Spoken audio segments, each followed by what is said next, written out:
मला वाटते खासदार बालिश आहेत, त्यांना माहित नव्हतं. तुमच्याच माध्यमातून आम्ही त्यांचा व्हिडिओ बघितला की मदत त्यांना वाटलं आम्ही विशाळगडवर केलेली आहे, मदत गजापूरवर केलेली आहे, एवढी प्राथमिक माहिती सुद्धा त्यांच्याकडे नव्हती. आम्ही मदत कुठं केली? गजापूरमध्ये जे लोकांच्यावर अत्याचार झाला तिथं महाराजांनी आम्ही इंडिया आघाडी म्हणून मदत केलेली आहे. अज्ञान असले की अशी वक्तव्य येतात. आणि याच्यावरूनच आपल्याला लक्षात येतंय की इथलं वातावरण जे समतेचं वातावरण आहे, सगळ्यांना एकत्र ठेवण्याचं वातावरण आहे, हे मुद्दामून बिघडवायचा प्रयत्न निश्चित चालू आहे.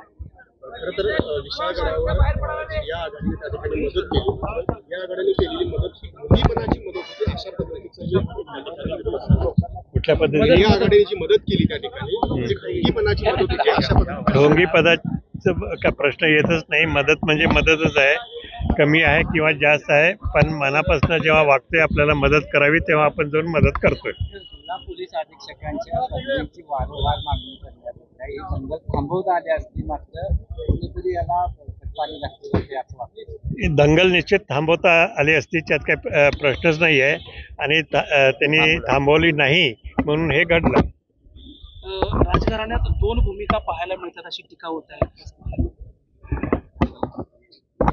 दोन भूमिका वेगवेगळ्या व्यक्तींची राहू शकते आहे. आणि माझी भूमिका आहे ती मी स्पष्ट केली आहे. महाराज, गजापूरला तुम्ही ज्या वेळेला महिलांच्या व्यथा ऐकून घेत होता, त्यांच्या कानातलं काढून घेतलं असं सांगत असताना तुम्ही बंटी पाटलांना दोन्ही कानाला हात लावून सांगत होता की बंटी यांच्या कानातलं पण काढून घेतलंय. मात्र विरोधकांच्याकडून तुम्ही त्या मुस्लिम समाजाची माफी मागायला लागलाय असं व्हिडिओ व्हायरल झालेला आहे, काय सांगा?